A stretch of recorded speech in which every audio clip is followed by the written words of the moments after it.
What's going on, everybody? Welcome back to the Pace Studio here in Midtown Manhattan, New York City. We are joined by some friends of ours today. This is the Ghost of Paul Revere.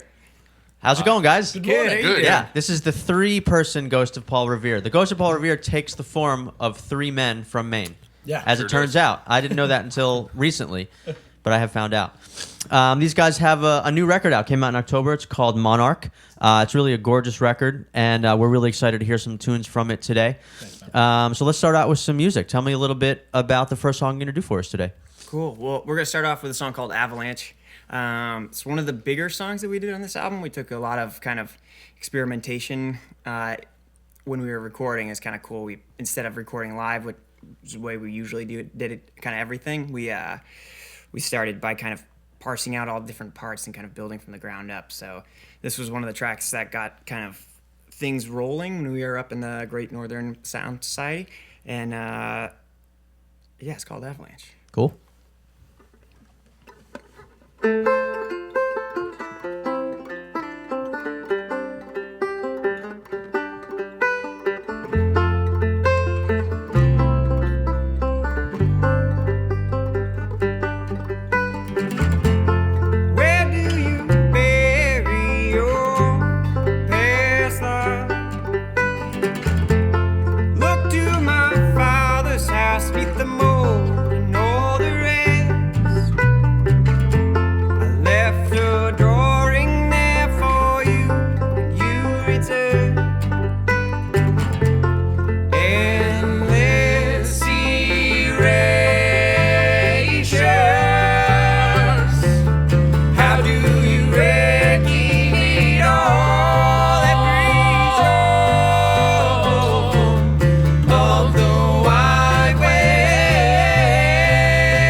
Thank you, guys. That sounds great. Thank you. Thank you. Yeah. So I want to ask you about this this record. This is your second full length that you put out. Yeah. Yeah. And so I was listening to it. I read about it before I heard it, and when I was reading about it, I was getting the sense that this was kind of a darker record with themes of sort of painful transition and the struggle to kind of move forward. And then I listened to the record, and I was immediately struck by how uplifting the music is. It's really kind of galvanizing. It's like good for the spirit. And I was wondering immediately, is that sort of a balance or kind of like a two-sided coin that you guys sort of deliberately bake into the music? Something where it's like it's got a dark element, but it's uplifting to listen to. Is that the plan? I'm not sure if it started out as the plan anyway. Did we have a plan? I don't think so. I think the big part about this album was just kind of the way it kind of came together so succinctly without really trying. Yeah. It seems like when we brought the new material to the table to record, kind of all had this common theme of transition and change, and as everybody knows, sometimes change isn't always easy or good. Yeah. And it just kind of worked out so that you got a little bit of both worlds in there. I think the energetic stuff is something that we just kind of do naturally. Yeah. So it went hand in hand together pretty well for that one. Well, I think we play music to have fun. Yeah, right. And inherently, I think being from New England, you tend to have maybe a little bit of a darker turn of mind, just the nature of everybody up there, but everybody is always like has the best heart. So I think that stuff kind of naturally works its way into the music, where we might want to tackle really intense topics sometimes, but at the same time, like what we're doing is bringing us joy. So like if that comes across without us trying, Yeah. hopefully. Yeah, no, it definitely does. Yeah. It makes me curious actually when you're, so you guys are from Maine. I know you recorded this record in different locations. There's some Portland, some Philadelphia, Great Smoky Mountains, I think. But I was sort of wondering, like up in Maine with its like huge swings in climate, right? Like if you're writing a record up there in the winter, does it come out different if you're writing a record up there in the summer? I wonder if like that has any impact. Well, that was kind of this record. Yeah. It started in February in rural Maine at Great North Sound Society. Right, so it's cold as hell. Right? We had one break where it rained. We had a weird warm spell. It rained one of the days, and we did next year outside, and then we finished it in August. So it had turned around. Yeah. Which is when we kind of fully orchestrated the record and brought it up there. But I think that there's no way to get away from that kind of like seasonal effect. Yeah. I've never really actually thought so much about that. But like if you're from like Alabama and you're writing music down there, it's just hot all the time. Right. Maybe it's different. Like if you're up in New England and you're writing songs in January where it's like cold and dark and gray versus like if you're writing in the beautiful summer with like gorgeous foliage and warm weather. I wonder if like that impacts songwriters. I'm always asking songwriters about their process and how things feel. Like, do you guys respond to the environment like that when you write songs? I think that it's apparent watching the songs that Max and Griffin bring to the table, just thinking about what you had said earlier about how there was that kind of juxtaposition between dark and light. And I got thinking the songs of like Avalanche and Montreal, which were kind of conceived around the winter time, right? Mm-hmm. Yeah. And then thinking about the song Little Bird, like we wrote that when we were on tour and we were down in Philly. Griffin started playing this lick and we were outside with like t-shirts on, and that was the first time. Right. And it produced something that was high energy and kind of optimistic. Maybe we should write in the summer more? I think it'd be tough to write a song like Margaritaville when you're like buried 9 feet in snow. Yeah, right. Yeah, kind of stands to reason. Yeah, right. So cool. You guys gonna do a couple more for us from Monarch? Tell me a little bit about this next one. The next song's called Montreal, and I did write it while I was visiting Canada, and it was kind of one of those songs in the record that we had a bunch of ideas for, and we knew that we kind of wanted to be really grand and ballady, and we just pushed it until it got to that certain kind of volume swell that we really wanted it to. So it's been a lot of fun playing with it and playing it with just the three of us instead of playing with drums. And we've done a couple shows with like a 9-piece band behind it, which is like it brings it to a whole other level. But Yeah. it makes it a lot more. It can work both as like a very intimate song and then also this big bombastic piece, I think. But yeah, it was like kind of right in the middle of recording the record. This one popped up. Yeah. Because when we'd started the record, I hadn't written it yet, so it was about halfway through the process that came right. to the table.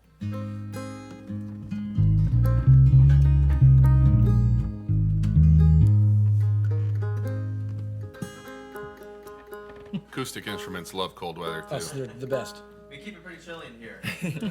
I like it. I like it a lot.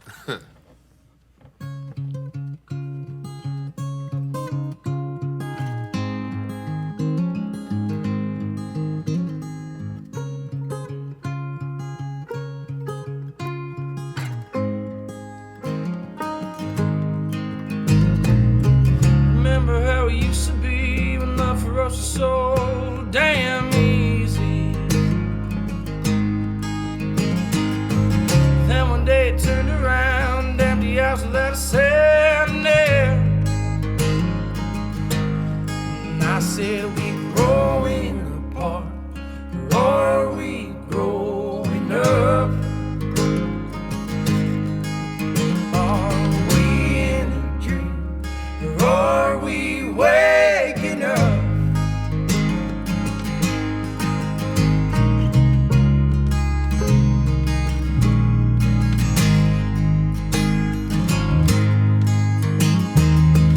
Snow is softly falling in the cold, as quietness is growing old. Try to find the words to say, I never hope to go down this way. So easy does it, easy now. Taste the blood inside my mouth.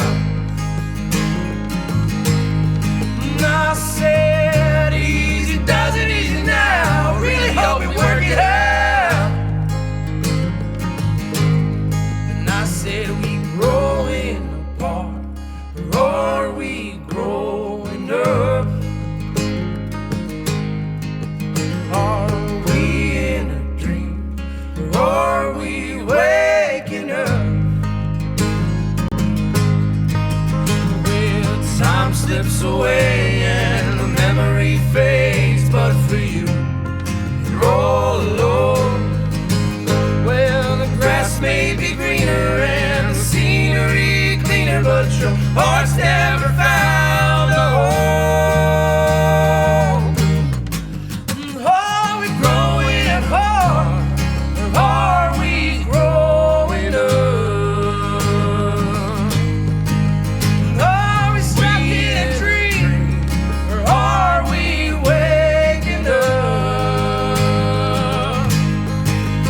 Are we growing apart, or are we growing up? Are we in a waking dream, or are we waking up?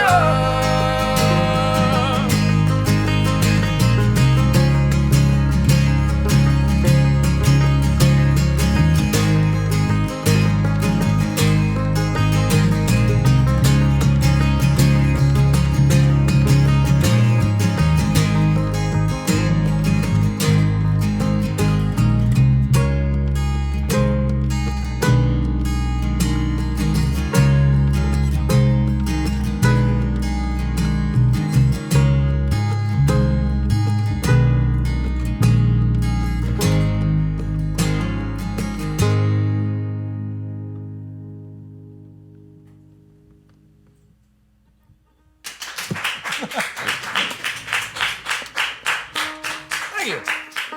Thank you, guys. So I wanted to ask about the new record. It's called Monarch. There's obviously a metamorphosis theme going on with it. It's your second album. So there, like in that song Montreal, there are obviously themes of growing up, right? Or the idea of growing up. So I often ask artists, who are on their second record, are you guys sort of the subjects in a way of this record? Do you feel like you were caterpillars in 2015 and now you're butterflies in 2017? Is this sort of almost like a self-referential kind of thing? I'm not even sure if we're butterflies yet. That's what I was gonna say. I think Could still be in the cocoon. yeah. Caterpillars that became almost moths.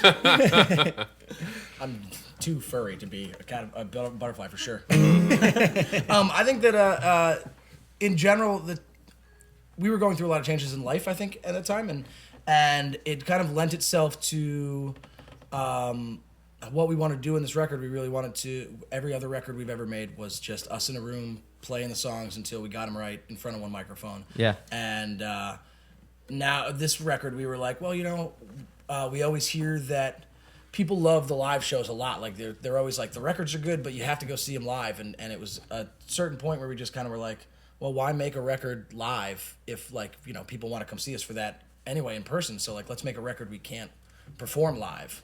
And I think that was a cool turning point where we it allowed us to not be afraid of trying a lot of things on this record. And I think that helped us grow, certainly as musicians and. It's interesting. It's almost sort of counterintuitive to take that sentiment about the popularity of the live show and then record an album in the way that you did. I mean, you guys obviously are a very natural trio playing live in this setting. The harmonies sound great. The instrumentation really blends together amazingly well. So did you get to the studio with this new plan and think is this gonna work? Can we actually do it this way? I think we train wrecked a couple times. Yeah. Yeah, it was definitely scary in the beginning. I mean, we had definitely done click track work and that kind of thing, but there is something about the harmonies where we kind of have to be singing together. A lot of times I need both those. It's kind of strange to hear a recording and to sing along because it lacks that kind of human element that I'm so used to with these two. Instrumentation is kind of the same way, but so a lot of times it was hard to get what we were practicing with just the three of us in this kind of live scenario to a place where it felt the same as that kind of energy, but was completely parsed out and each thing was kind of layered on top of each other. Yeah. So do you guys actually one at a time, lay down, Griffin, you lay down a guitar part and then that is recorded, and then Max, you play banjo and then that is recorded and you stack it on top? Is that you actually did it incrementally like that? That's how we did it for this album, Yeah. And so, I mean, if it hadn't been for what you said about, kind of this, you were doing something in I guess you were responding to what people were saying about the live show.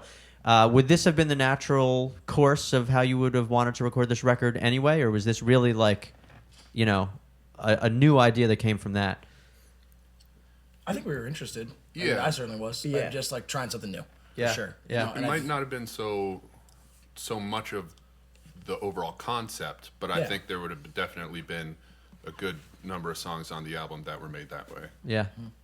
You think this is a way that you'd like to keep recording or go back to live? I think we're gonna try it a bunch of different ways. I mean, probably our next project is we are doing an EP series called The Field Notes, and we have one of them out right now, and we've been talking about doing the next one is go to a location that's not a studio and record it all live. Yeah. And play with something like that.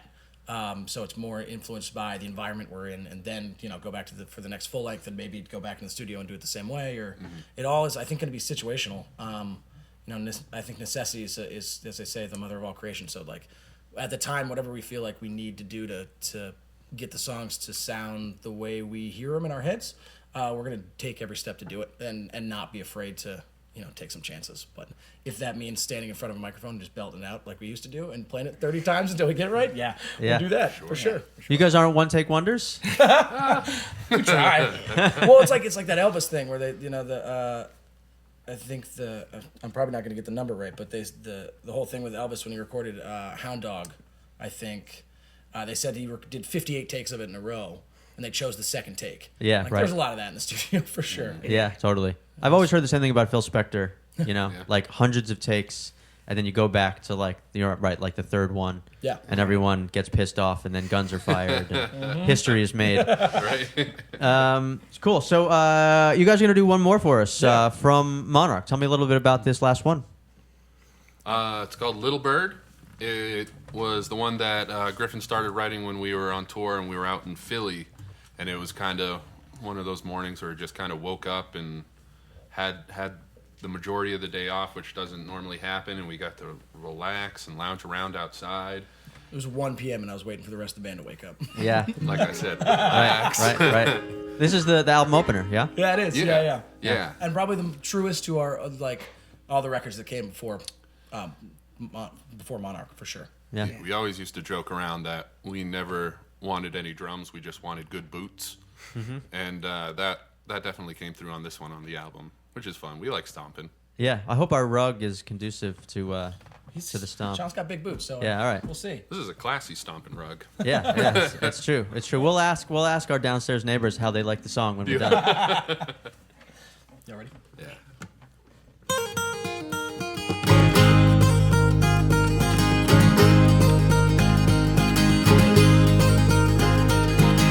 Oh, little bird, sitting on a power line.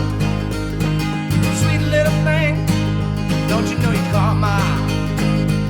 Well, spread your wings and come over to me. I said, spread your wings and come over to me. Oh, little bird, did you hear the song of mine? Spitting up words, taunted blood and wine. Well, it tells of my love, but you don't need a fan of mine. Yes, it tells of my love, but you don't need a fan of mine. Oh, okay. Your bones feel hollow, do you tremble and shake, do you cry when you hold up? Do you scream out loud, I can show you how, little bird, if you can show me home. Your bones feel hollow, do you tremble and shake, do you cry when you hold up? Do you scream out loud, I can show you how, little bird, if you can show me home. Sing, whoa. Sing, whoa.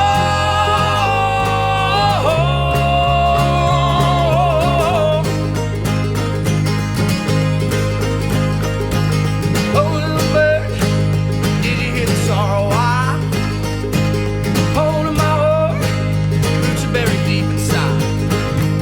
Well, sing it out loud and sing it to me. I said, sing it out loud, oh, sing it to me. Sing, whoa. Sing, whoa.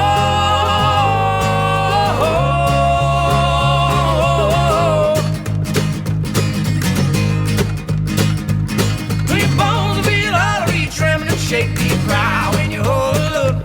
Do you scream out loud, I can show you how, little bird, can you show me home?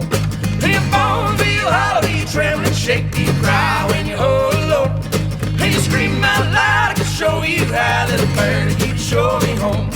Do your bones feel hollow, do you tremble and shake, do you cry when you hold alone? Can you scream out loud, I can show you how, little bird, can you show me home?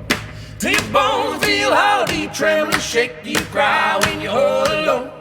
Can you scream out loud, I can show you how, little bird, if you just show me home.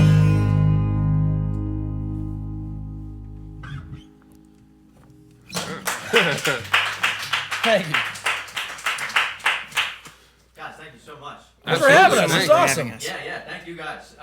So this is the Ghost of Paul Revere, contrary to any dissenting opinion, and their new record is called Monarch. It's a great album. You just heard 3 songs from it. The website is ghostofpaulrevere.com. You guys are going back up to Maine next, I think, for some live shows. Yeah, a bunch of them are sold out. Our New Year's Yeah. run is sold out, and we'll be doing Maine and Boston. So Home for the holidays and then back at it at the end of January. All right, cool. And those dates can be found on the website, which is ghostofpaulrevere.com. Everyone should go out and pick up Monarch and check out these guys live, as we just did. So thank you so much for Absolutely. giving us that treat and playing here at the Pace Studio for us today. thanks for having Thanks us. for man. having us. Thank you. Yeah, again. pleasure was ours, guys. Come back and play again anytime for us. Deal. Awesome. Thank you. All right.